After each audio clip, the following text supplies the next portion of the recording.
Hi అండి, welcome to my channel. అయితే AP ఉద్యోగ పెన్షనర్లకి డిఆర్ అయితే పెంచడం జరిగిందండి. జనవరి 2023కు సంబంధించి డిఆర్ని అయితే 3.64% అయితే పెంచడం జరిగింది. చాలామంది కూడా మాకు 20,000కి ఎంత డిఆర్ వస్తుంది, ఈ విధంగా అయితే అడుగుతున్నారండి. ఈరోజు ఈ వీడియోలో వచ్చేసి ఎంత పెన్షన్కి ఎంత డిఆర్ వస్తుందో డీటెయిల్గా అయితే తెలుసుకుందాం. మీరైతే వీడియోని ఎక్కడ కూడా స్కిప్ చేయకుండా ఎండ్ వరకు అయితే చూసేయండి.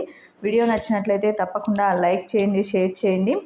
అయితే డిఏ అయితే మొత్తానికైతే 3.64%, ప్రతి 1000 రూపాయలకి కూడా 36.4 అయితే ఇవ్వటం జరుగుతుందండి. ప్రభుత్వం అయితే డిఆర్ ఈ విధంగానే ఇస్తారు.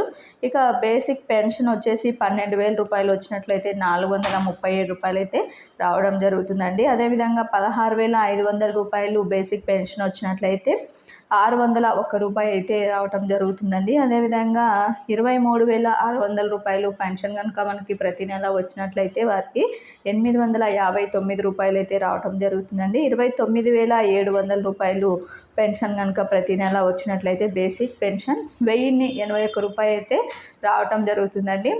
ప్రతి 1000 రూపాయలకి కూడా 36.4 రూపాయలు అయితే ఇవ్వటం అయితే జరుగుతుందండి. ఈ విధంగా బేసిక్ పెన్షన్ అయితే మనకి ఏప్రిల్ నెల నుంచి, అంటే ఈ నెల నుంచి అయితే అమలు అవుతుందండి. ఈ నెల పెన్షన్తో పాటు మేలో అయితే ఈ డబ్బులు అయితే అందుతాయి పెన్షనర్స్కి.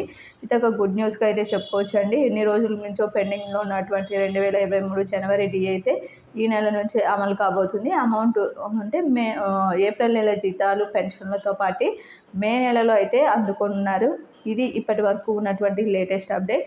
మీకు వీడియో నచ్చినట్లయితే తప్పకుండా లైక్ చేయండి, షేర్ చేయండి. Thank you for watching.